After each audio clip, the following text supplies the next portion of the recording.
Gravity, you, and the universe.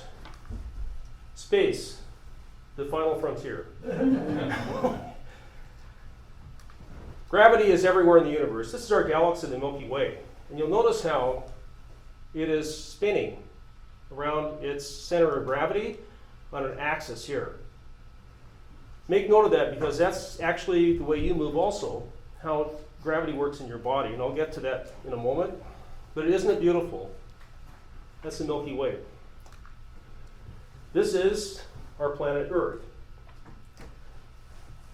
The center of gravity of the Earth is exactly in the center of the Earth, and we are standing somewhere on the surface of the Earth. And wherever we are, there's a direct line, gravity line, between the center of gravity of the Earth and our center of gravity. We call the vertical axis.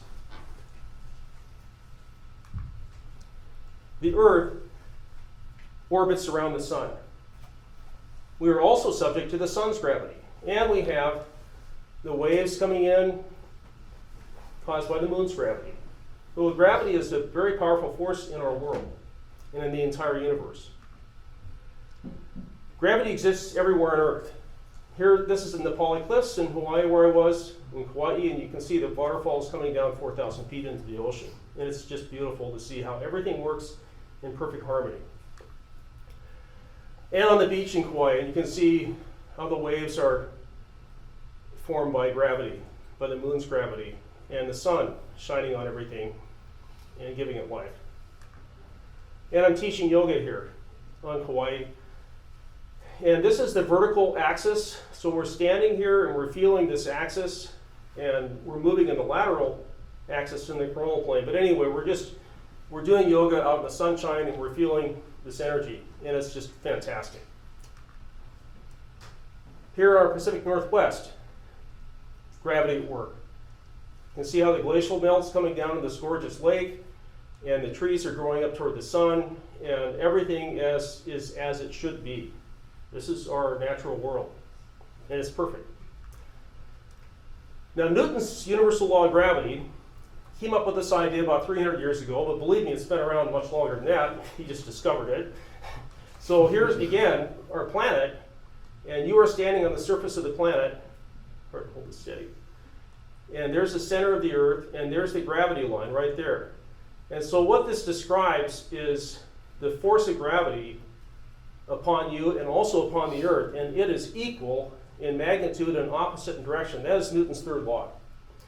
So that's important to know. Gravity exists in your body, and all movement revolves around the center of gravity in your body. That center is located in the center of your pelvis right here, where I've got the red circle. And also here's the gravity line that goes to the center of the Earth, and the bones are stacked in alignment to handle the force of gravity. Bones resist gravity. There it is right there. It's the center of the pelvis. That's the natural center of gravity of the human body. It does move if you are moving in different positions and you have your limbs out in front of you. It can actually go outside of your body, but not very far. It'll come back. This is called the skeletal system chart. So that's this chart right here, and this describes neutral posture. This is our blueprint. This is how we're made, or we're designed this way. There are muscles that are important too. Now, muscles pull. Now, the center of gravity is located right here in front of S2, which is the sacral vertebrae number 2. And this muscle in particular is very important. It's called the psoas major. It enables us to stand upright and walk upon the earth. Newton's universal law of gravity, this is the proof. Don't need to know all this, but it is really fascinating, and it's not very, very hard to understand once you get into it. And so this is the derivation of this very famous formula, F equals ma, which is force equals mass times acceleration.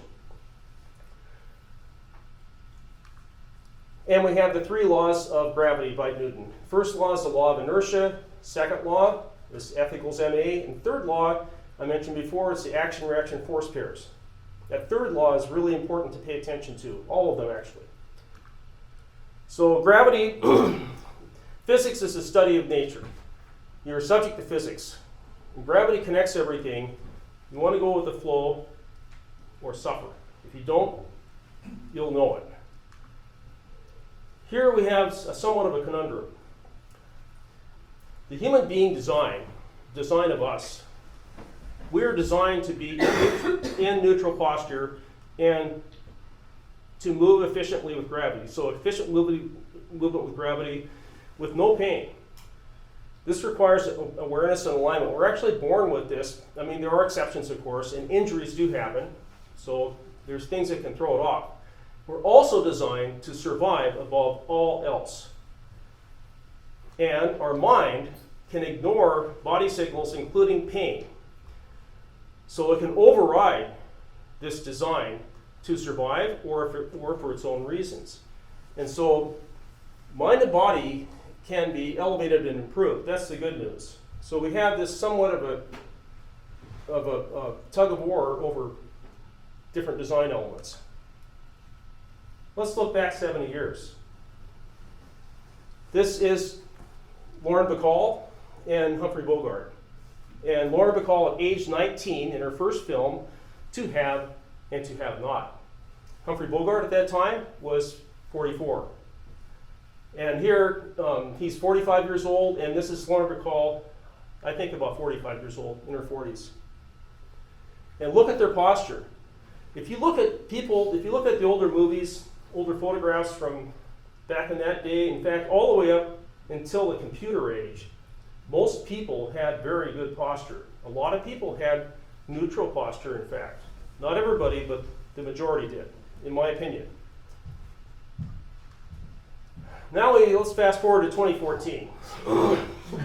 This is Mr. Justin Bieber, age 19. And you can see that he has a bit of a head forward posture.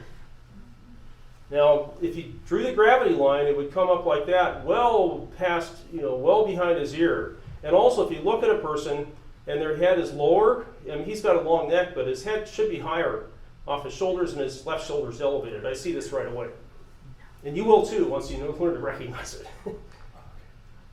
Here's a gal, she's in 2015, 19 years old, and you see the angle of the neck. And this is not unusual. This is not unusual. If you look around at people, you'll find that it's very common, and it creates problems. And also the curvature here, anyway, there's a lot of problems that can result from head forward posture, and I'll get to that in just a moment. Over the past 10 years of my clinical practice, the people who come to see me, I would say that 1% actually have neutral posture, and the other 99% do not. They need work. This diagram is this is static equilibrium. That means the sum of all moments equals 0, sum of all moments about the vertical axis and also about the center of gravity equals 0. If they don't equal 0, you will fall down. It's that simple. So the person on the left is standing in neutral posture, and he's not working very hard to stand up. His muscles are not working very hard. The person on the right is definitely working hard to compensate, and his head is forward. So the vertical axis of gravity is transmitted through the bones. Bones resist and muscles pull. It's just how it works. You've got to stack your bones. So remember, the center of the earth is exerting the gravitational force on your center of gravity in your body, and it's equally exerting onto the earth, and that's how this works. I wish people were more aware of it. This is my studio where I work. Those are charts on the wall. This is the plumb line. This points exactly toward the center of the earth. And what I do is I have people stand behind the plumb line, and here's the young woman that came in to see me, and her head is definitely forward. This is just very typical, what you see. So cost-benefit analysis, for example, the problems can happen, joint replacement surgery, $10,000 to $90,000. In my studio, $2,000 to $3,000, and you're done with 6 sessions, no further work. Joint replacement surgeries are expensive. Each knee is $50,000, hip $40,000, ankle $40,000, etc. And so this is skyrocketing, and it's going up over 1 million hip and knee surgeries in 2010, and it's going up at just a skyrocketing rate. Sleep apnea is another major problem that we have from head forward posture. 25 million adults have it.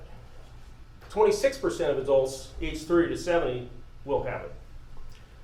That is a crisis. Okay, here's a cost-benefit analysis here between what I do and what you're going to pay if you get this. $9,000 to $16,000 in ongoing costs. Here's a quick diagram to show a normal breathing pattern, breathing blocked by sleep apnea right here, and breathing enabled by, you can just get a CPAP machine, no problem, right? So here we have breathing blocked by the sleep apnea, and then we have this nifty surgery that you can get called the UPPP surgery. They'll just cut it out so you can breathe. Now, there's been a strong correlation between head forward posture and sleep apnea, which I referenced in this few slides there, one slide. But I'll leave you with Lauren McCall. I think her expression shows it all, and her body attitude, her posture. Thank you very much.